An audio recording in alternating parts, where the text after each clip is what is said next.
It's the Craigie Rugby Podcast. It's the midweek edition prior to the Ulster match. On the line tonight, I've got Danny Deegan. How's it going? And William Davies. Evening, lads. How are you? Okay, William, you're on our virtual press conference as usual today. I still can't quite get around that. There's even this long into the season. Who were you talking to? Eoghan Masterson and Andy Friend. 2 games gone in Europe, 2 that possibly got away from Connacht in terms of wins. So how have you handled that? What's been your analysis of that so far? Yeah, I think very much like you said, the overall feeling is disappointment. Obviously going away to Racing, probably one of the toughest games you can have in Europe, and to have an attacking chance to win the game with the last play and not capitalise was very disappointing. But we took a lot of positives from that game, and we're confident going into Bristol that if we could get a good win, we'd still be in with a great shout. And then obviously, Bristol was at the weekend there. Just very, very disappointing is the overall feeling. Just reviewed it this morning. One that definitely got away from us. Back ourselves at home. Felt we were well in the game for long periods, and a game that we should have won. So you're at home again now Sunday. These games come thick and fast. Ulster unbeaten in the Pro 14, but also coming in with 2 European defeats. So what's the mindset with that? What are you expecting from them, bearing in mind you beat them in the Aviva back in August? Yeah, I suppose always a massive battle against Ulster. It's been pretty nip and tuck in the last couple of games. There's been victories on both sides. Obviously, we the most recent one in the Aviva, which was very positive. But yeah, look, they've been flying in the Pro 14. I think it just goes to show you how tough a competition the Champions Cup is with the new format. And obviously, we had games against Racing in Bristol and Toulouse and Gloucester, which is they're very, very hard games, and another hard game for us now playing each other. But we're excited. As you said, the games keep coming thick and fast. I think we had a 7-week block of games there with Racing, Bristol, Ulster, Leinster, Munster, Racing, Bristol. Like that's as hard a 7-game stretch as you're going to get. But I suppose it's great. Obviously disappointed to lose at the weekend, but it's great that we have another opportunity on Saturday to get back on the horse and hopefully get a good win that will lift the mood. You've been playing a lot of rugby this season, but you change your position up in the second row. So how have you approached that? Was that a surprise? I know because of the injuries, I suppose, but you seem to have got on well there. And how different is it to the back row? I've enjoyed it, to be perfectly honest. I suppose maybe when I was younger, I kind of stopped growing a bit earlier than I would have liked, and my dad always thought I was going to be a second row. Never quite managed to be as tall as him. He's a little bit taller than I am, and he's always slagged me that I would have been a good second row instead of just I know I won't say what he says, but no, I've enjoyed it. Obviously, we'd Quinn and Ulti go into Irish camp, which was great for them, but obviously it took them away from our setup and our training for a long time. Obviously, we got Ulti back towards the back end of weeks to come and play games. So it provided me with an opportunity. Obviously, with injuries to Niall Murray as well, and Killian Gallagher hasn't been available. So I was aware that it's something I've kind of filled a gap in previous years off the bench and whatnot. So I was pretty excited by that opportunity to play there consistently. And it is a bit different in the way we play. You might see our back rows might be on the width a little bit more. In the second row, you're probably in the thick of it in the middle of the pitch between the 15s. I found myself getting my hands on the ball quite a good bit, being involved in the defensive passages a good bit as well. And no, I've really enjoyed it. And the brothers there. So is that really different to have your brother as part of the team, or is he just part of the team, or do you approach it slightly differently? I don't approach anything differently. It's massive honour, and we're real proud of him, and Mum and Dad are obviously real proud to see us both playing together. And I suppose my move to the second row has kind of helped that a little bit, rather than us vying for a back row slot. And I was disappointed to miss out in the first round against Glasgow, and he was on the bench. Obviously, I was happy for him, but I was absolutely gutted at the same time. And I think the following week, then I was back in, and he was out. So no, look, it's great. It's something we like. Obviously, we've been playing rugby in our backyards together from a young age, and something we always dreamed about, playing pro rugby together. So it's kind of special. I'm trying to enjoy the moments that we have together on the pitch as much as we can. Obviously, I think Zebra away was our first start together, and yeah, seeing how well he's going as well, and how well he's fitting in, and how much he's adding to the team it's really good. He's an abrasive fella, isn't he? He gets stuck in. He doesn't take a backward step. No, he's really good. He's really athletic. Obviously, like every young player, there's bits and bobs to work on, but I think with Sean, you really get that. You get that impact in the tackle and the carry. You get that bounce around the place. You get that energy. So yeah, hopefully, I think he's shown himself up well the last 2 weeks, and hopefully there's more to come from him. And you're on 99 caps. So if selected on Sunday, you'll be hitting the 100, and you'll probably get there sometime over the Christmas, depending on how it works out. That's a fine achievement. It must be something you've had to work hard for that, because you've had a few injury knocks along the way and you've kept going. No, thanks. Obviously, we haven't even had our first session post Bristol yet. We've had our review online on Zoom. With the game being on Sunday, and Monday was our recovery day, and we just had to start at Tuesday now. So, in terms of selection, we don't know yet. But it'd be nice to hopefully be involved for my 100 cap. And yeah, and look, like you said, it's a massive honour. Hopefully it comes and we stay injury free and all of that. But yeah, look, I suppose a few years ago when I blew out my knee, and I don't think I had 50 caps at the time to come back and have a good injury-free run. And yeah, look, it's a big honour. I love this place. I consider it home. Mum and Dad in Westport. I'm living here with my fiance now in Galway, and it's very much home for us. And yeah, I just love the place, and very proud to hopefully get there someday. Just trying to get a sense of where you are after those 2 defeats in Europe. It was very important for Connacht to get into the Champions Cup, something you talked about a lot last season. Is there a bit of a feeling that maybe you've blown it a little bit by losing the first 2 games?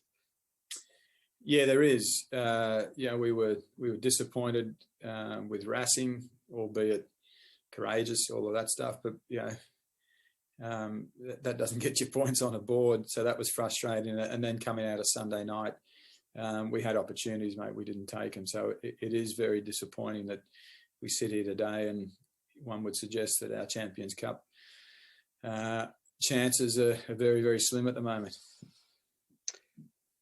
So how do you what have you got to turn around now? Because losing can become a bit of a habit, and playing well is no use if you don't beat Ulster on Sunday. That just adds to the negativity. Yeah, it does, and our intention is to win. Our intention is always to go out there and win. There's not negativity around. That's the pleasing thing. Everyone was honest enough. We're all grown men. We understand when we don't perform. So we didn't perform, unfortunately, on Sunday night in a couple of key areas, and that cost us the win. I'll also say, we're up against a Bristol team and a Racing team that have a pretty healthy squad. So in order to beat those teams, we have to be at our best. We've had our own issues and complications around getting our best on the football park at the moment. It's been tricky. Thankfully, we get a few boys back this week. So we head into Ulster. They're in a similar situation to us, 2 losses in Champions Cup. They're coming to the Sportsground. Both teams are going to want to have a win. And that's our intention to get that win this weekend. You had a few issues in the line-out in both games, but you did manage to fix it. But you didn't go to many shortened line-outs against Bristol. Was there any particular reason for that? Because that seemed to work really well against Racing as a fix to the problems in the first half. Yeah, we've got our line-out calls, and we've got our options that we believe are going to give us the best results. I know it's an area of our game that traditionally has been very, very strong, and for some pretty obvious reasons, we've had some personnel missing. We've we're up against, I thought, a quality, probably the best line-out defence that I'd seen in my time in Europe with Racing. And on the weekend, similar, I thought Bristol did a good job. So it's an area that we do pride ourselves on. We know in order for us to get dominance, our set piece has to be good. And it's certainly an area that there's a lot of time being spent at the moment trying to make sure we get the confidence back in both scrum and line-out, which I think are still two real quality strengths of ours. But in the last couple of weekends, they probably haven't been there. And who are you looking to get back in to the overall player availability squad for these 3 games? Who's coming back? Quinn Rue and Gavin Thornbury both become available this weekend, which will be welcomed. We will lose Bundy this weekend. He's on a break, which is part of the RFU set up for the boys that were in national camp. So, but having Quinn and Gav coming back, so that's a real boost for us. Was he disappointed with that yellow card on Sunday? Because Bristol, they just turned it up there. They got 14 points in that period. That's really hard. Yeah, I've no doubt he was, mate. Like we talk about red penalties and not being able to give opposition easy access, and it was a penalty that was not necessary. Like Pete Wilkins showed the clip today. We had when that kick finally got kicked through, we had 9 Connacht bodies around that to 1 Bristol person around that. So we've got to trust that our defence is going to be good enough and our scramble is going to be good enough that if they kick the ball through there, we're okay. We'll have it covered. And that's one of the pluses of Connacht rugby. These blokes work their backsides off. We have another saying in our defensive system, there's always a solution until someone stops working. Well, we don't stop working. Our blokes do work hard. So there's no need to give that stuff away. So I've no doubt he is disappointed, but these things happen in the heat of battle too. They're only human, and I've no doubt he is disappointed with that. William, we had your immediate thoughts of the game afterwards, and Andy Friend still sounds a little bit annoyed by the whole situation. What are your thoughts a couple of days later now? Look, I think the bottom line is they blew it. And we're going to hear something similar when we talk to Ulster a bit later in the podcast. Connacht could have won those 2 games, and to not win either of them is very disappointing because they put so much effort into getting into the Champions Cup and so much store as to how important it was going to be this season. It's a very different season. It's a different Champions Cup. But they had 2 opportunities to win games, one in Paris, one in Galway. They took neither. The defeat in Galway, particularly disappointing, I think. Obviously, Pat Lam coming back was part of the story, along with John Muldoon, etc. But really, in the end, it came down to a game of rugby, and Connacht just weren't good enough and didn't make the right decisions on the night. And it still hurting them. Eoghan Masterson, they're trying to park it because they have to. Yeah. But I think it has pulled them up a little bit, and it's knocked them a bit off kilter, and they have to try to get back on the horse very quickly now because they've got 3 tough interprovincial games starting on Sunday against Ulster. They do. Okay, Danny, you got some insights into a couple of things that might have gone wrong, and one being the line out. Like that was your specific skill set was when you were playing. What did you notice about why the line out went wrong? Looking at it, I think there isn't that much wrong with our line out. The problem with the line out is that there's so much to it. It's not as simple as just, that was a bad throw from the hooker, or that was just a bad lift. There's a timing thing. Everybody has to be on the right page. So just as you talk about the time, and I looked at the first line out that we lost, where we got ourselves into their half, and it was an important one. And I looked at it and thought, wow, that was a good throw. What was wrong with that? Well, there's 2 ways you can look at it. You could say that the throw was fine and that the jump was late, or was the throw early and the jump was fine? Because as the ball is coming in, Boyle is still going up, and he doesn't get to his peak until the ball's over him. So to me, on my first looking, I thought that the ball came in too early.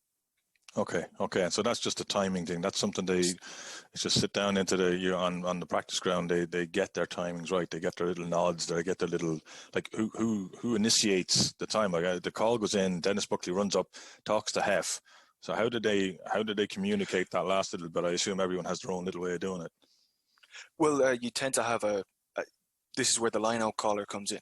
So the way Connacht do it, because you have crowds, it's slightly different from when we were doing it. You could just make a call, and in the middle of that call, there'd be we used to call it set. We just set off the whole lineup. On the weekend, it looked like as Delan was walking in, that's what set off the lineup. But the ref did stop that, so they went back to a call. But I think the bigger issue was the maul, if I'm honest. They're not working as one. The maul is very similar to the scrum, as in that if you don't work together, then you're going to get blown away. And you could see it at the weekend. There was times where Connacht were just trying to defend as in ones and twos, and you can't do that against a pack that's bigger than you. As an example, the pack difference, the weight difference was 65 kilos. The first penalty we gave away, Eoghan Masterson gave away a penalty, but he immediately rectified it because in the line-out he sacked the jumper, which stopped the thing from moving. So why don't you do that more often? Well, in that instance, there was no actual lift, so it makes it a little bit easier because he didn't have to. When you're trying to sack, there's so much things going on. It's a much bigger skill than people think it is, because if you hit either of the lifters early, that's a penalty against you. If you pull down the man while he's still in the air, that's a penalty against you. Also, you can get it wrong because you've got a guy that's their guys were 118 kilos and 119 kilos just as a second row. Their two props were over 125 kilos. So you've got a guy going up that's 120 and two guys that are 120 each holding him up. So you have to have some serious power and time it properly to pull him down. Right. Because if you miss that, that's it. You're not going to stop that maul. That maul will keep going because you won't be able to defend it. And their maul was their second or third best meter maker in the weekend, because the third meter makers, they had 77 meters just the maul alone. I think ours only made 7 or 8 or 9 or something single figures anyway. So like that's something huge, and there's not an awful lot you can do if you're giving 60 kg away to the opposite back. No, but there is one thing I would have been annoyed if I was Jimmy Duffy, I guess, is the body height of Connacht sometimes, because you can see it in their first try.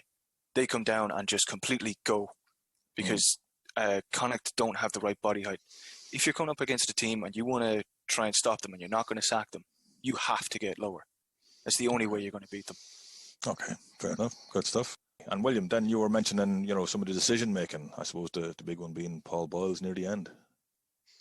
Well, I think there was two. There was Bundy's decision to pull back a player which got a yellow card, which I think was a bad decision, and I think that's pretty obvious. It's a very serious problem because they scored 14 points.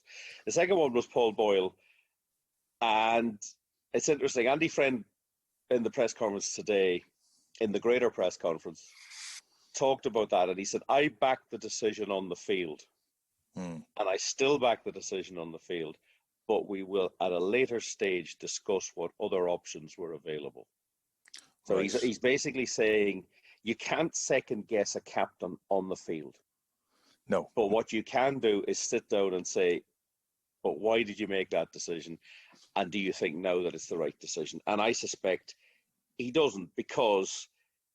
Well, actually, just before you move on there, let's actually listen to what Paul Boyle said in the press conference directly after the match. The honest answer is, in my head, when I was making the decision, was that we were out of the Heineken Cup, and I suppose a pride thing took over in the end. And looking back on it, it's not the smartest decision, and I'll take that in the chin. Challenge Cup didn't come into my head at all. So yeah, that was a mistake, and that's on me. There's a man owning his decisions. Yeah, and that's fine. But the problem is, you've got to get these decisions right. Mm-hmm. And the Champions Cup is gone for Connacht, as it has for Ulster. But they have 3 bonus points and we have 1. So they are still in a position probably to get into the Challenge Cup. And it's important to keep playing in Europe. Bristol won the Challenge Cup. It seems to have given them quite a boost. And because we're in COVID at the moment, look, Bristol and Connacht mightn't happen, because if Bristol were to get cases of COVID and they can't field, Connacht get 5 points. Yep. And it's the same with Racing. Now, nobody wants that to happen. I'm not saying that's what you're aiming for, but it's a possibility. It's just a lesson in game management that there is so much to being a captain in these type of competitions. I understand what he's saying, and I suspect they'll work around it. He will be captaining Connacht again. He will have to make these type of decisions, and yeah, it's just part of the process that you have to go through. Maybe listen to other players on the field.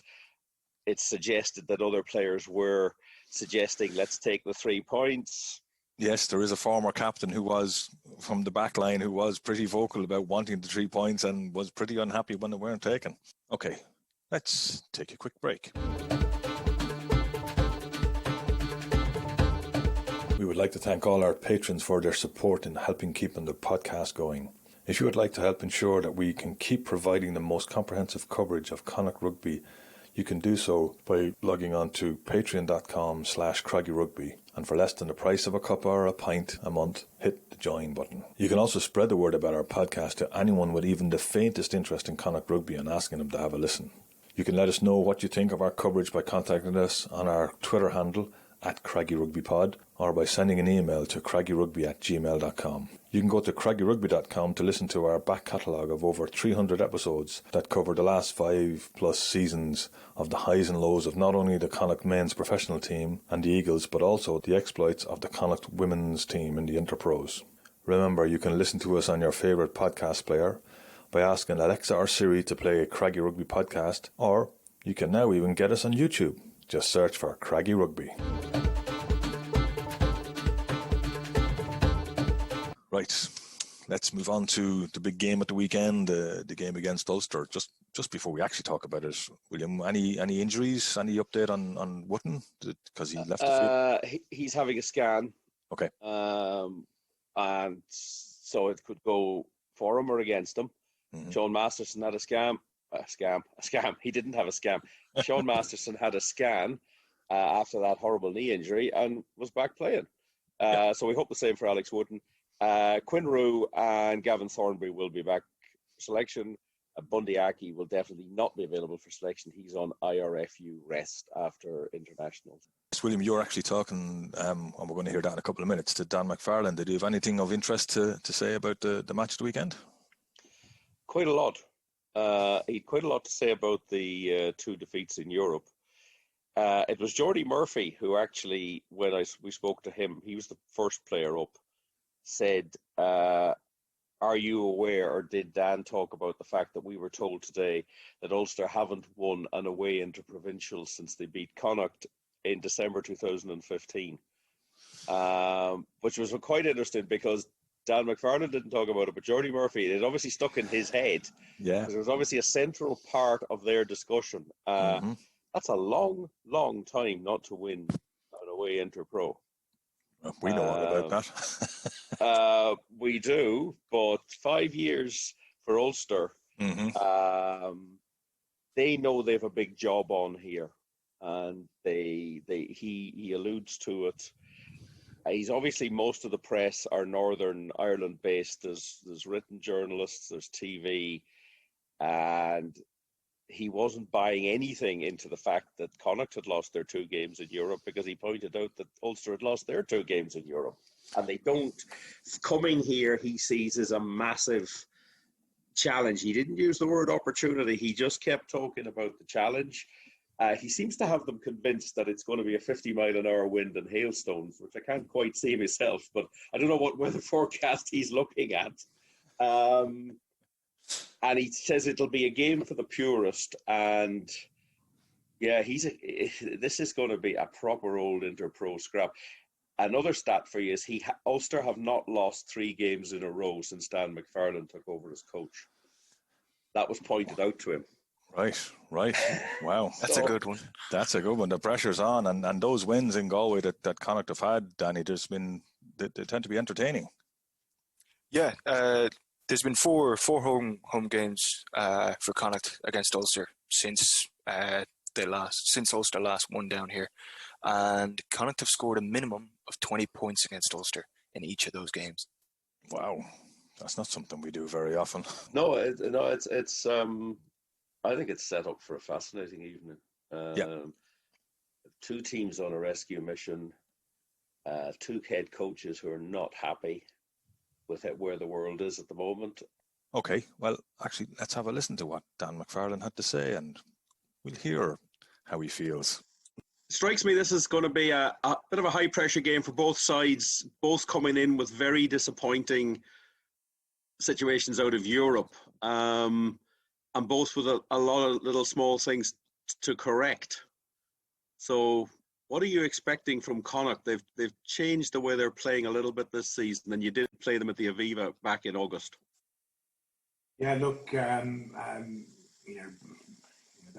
they've lost a couple of games in Europe, and we've lost a couple of games in Europe, and it is disappointing. Europe's a tough competition. Now we're playing some tough interpros. As a organisation, like Ulster have not won down in Galway since 2015 in a 10-3 victory. So there's history there that says that this is a tremendous challenge for us. Connacht, proud side, they play really well at home. They did some really good stuff in the Bristol game, and came out on the wrong side against an excellent side packed with really good players. So we know they'll be smarting, and we're going to come down with an attitude that we want to take on this challenge, face on, and try and get a win away from home. Okay, William, some good stuff there. Yeah, it was a downbeat press conference, a bit different to Connacht, I thought, in terms of Ulster haven't really done anything in Europe since they got to the final in 2012, but they certainly expect to get to quarterfinals, and they're not going to get there unless there's a whole weird set of results. And the media up there, again, I think we have to accept the Pro 14 is central competition, but Europe still has this. There's a story around Europe that maybe people who don't follow the Pro 14 week to week buy into. Mm-hmm. So the media tend to follow that a little bit as well, and therefore Ulster are under a bit of pressure now because they've had this unbeaten run. Stephen Ferris basically said it means nothing because they've been showing up in Europe. Dan McFarland wasn't really having that. Although he accepted that you have to. It's okay winning 7 with 5 bonus points or whatever it is, but you have to convert that, and they didn't do it. Yeah, they nearly did it. They should have won both games, and this, absolutely, they really should. They should have 10 points, and he's talking about the small margin, so it's eating away. And I think if Connacht, Jody Murphy talked about the bad starts that they've made at the Sportsground. He said, we're after 20 minutes, they're not in the game. That's what Connacht have to do. They have to come out there on Sunday and tear into them. Yeah. Not in a way that they're, giving away penalties or yellow cards or whatever. Just get in and set them back and say, this isn't going to be a good night for you. You're in the wrong place tonight, lads. We're here. This is our territory. We're going to do you again. And I think you can get into Ulster. Ulster tend to play in fits and starts anyway. I've said this for years. They have 20 really good minutes in every game. And sometimes they extend that to 40 minutes, but they never make it a 40 out of 40. It's 20 in the first half, and then there's a 10-minute bit, and then there's a bit maybe a bit further on. But at other times, they just seem to fade out of the game. Connacht have to be smart, get in. Big job for Jack Carty. Turn them back, drive them back. They are missing some key players. Balacone is out. Coetzee is on return to play protocols, indications. Dan McFarland just wouldn't get into that. The local journalist kept saying, well, who's available? He said, I'm not talking about that. The team will be announced on Saturday. which again was just showing that he's, he wasn't engaging in this. He's under pressure. So, yeah, it was a fascinating half hour when you tune into something that you're not into every week. Yeah. And then I decided it would be interesting to see when are they coming down to Galway, and he didn't want to answer that question. So let's listen to how that played out. Can I just ask, are you travelling on the day, Dan, or do you come down before? Yeah, look, that's little bits and pieces for us to look at, William. I don't want you banging the door on outside the hotel room if we're staying in a hotel. No, we're not allowed out of our houses, Dan. Oh, I'm not even going to say the name. Okay, we're coming down the night before. There you go. So they are coming down the night before, which I find really interesting because it's a 7:30 kickoff on Sunday night, which is a ludicrous kickoff. I know television has to space games, but there's no fans going. Yeah. Surely this game could have started at 6:00. The story of that game could be out on Sunday night, whereas now it's going to go into Monday. Yes, and exactly. It could get a little bit lost because of this late kickoff time. I don't quite know what they're going to be doing. It's not exactly a lot to do with the new regulations. Okay, Danny, your thoughts? Are we going to win this game? Is this something Connacht can win? Yeah, I can't see why not. Like, yeah, we've been showing up 2 weeks in a row, but you have to look at the attitude. And while that might not work, we haven't quite figured out the next level to play at Champions Cup rugby. It certainly works at Pro 14 rugby, and if we get in their faces like we did Bristol, because we didn't let Bristol play for 34 minutes, and then Bundy gets a yellow card and they suddenly score 2 tries. But I didn't actually see. Yeah, I know everyone's going against Bundy, but in the first half, their try in the first half actually came from a silly tug by Dave Heffernan. I'm thinking that there's Dave Heffernan making a silly mistake that he doesn't normally make, and then Bundy's making a silly mistake that he doesn't normally make. I just wonder if the transition back from Ireland to Connacht without any Pro 14 game in between has just made them mentally tired. But we'll leave that for another day. We can talk about that one again. William, that's pressure. That's pressure, exactly. William, Connacht going to win? Yeah, I think so. I think they have to win. They certainly don't want to lose 3 in a row, and you don't want to lose 2 home games in a row, which it would mean they have 2 out of the 3 interpro games this Christmas are at home. It's one of those years you're either 1 home, 2 away, which will be next season and was last season. And these are hard games. It's a tough time of the year to play. They've then got to sort out what they're trying to do in Europe after this. But if you can start this run of interpros with a win, then you can take something into the next 2. And they should be really smarting after the 2 European games. And they want to get back to a side that they regularly beat in Galway, as we've seen. And they beat them at the Aviva in August. Ulster have been on a good run since then. So this is set up to be an interesting match. It might be one for the purist. It mightn't be as exciting. It's just a good test for them. I think on the night they will win it. So before we finish, William, you're going to have one of the coaches to chat to on Saturday after the team has been picked with a bit of luck. And before we go to you reading out the results and fixtures, we'd just like to wish everyone a very merry and happy Christmas. Yeah, it's going to be a different Christmas. It's going to be wherever you are in the world. It's dominated by the coronavirus, but let's hope that everybody can make the best of it and we can still keep bringing them the story of Connacht rugby. Second round of pool matches in the European competitions. And on Saturday, December the 19th, in Pool 1, Leinster 35, Northampton Saints 19. In Pool 2, Gloucester 38, Ulster 34. Claremont of Erne 31, Munster 39. And on Sunday, December the 20th, in Pool 2, Harlequin 7, Racing 92-49. Connacht 18, Bristol 27. Saturday, December the 26th, Zebre versus Benetton with a 1 p.m. kickoff. Dragons versus Cardiff, 3 p.m. Ospreys versus Scarlets at 5:15 p.m. and Munster versus Leinster at 7:35 p.m. On Sunday, the 27th of December, Glasgow Warriors versus Edinburgh has been postponed because of COVID issues. And Connacht will take on Ulster at 7:35 p.m. at the Sportsground. Loose, cut it loose. Break out or nothing changes. Sad and confused.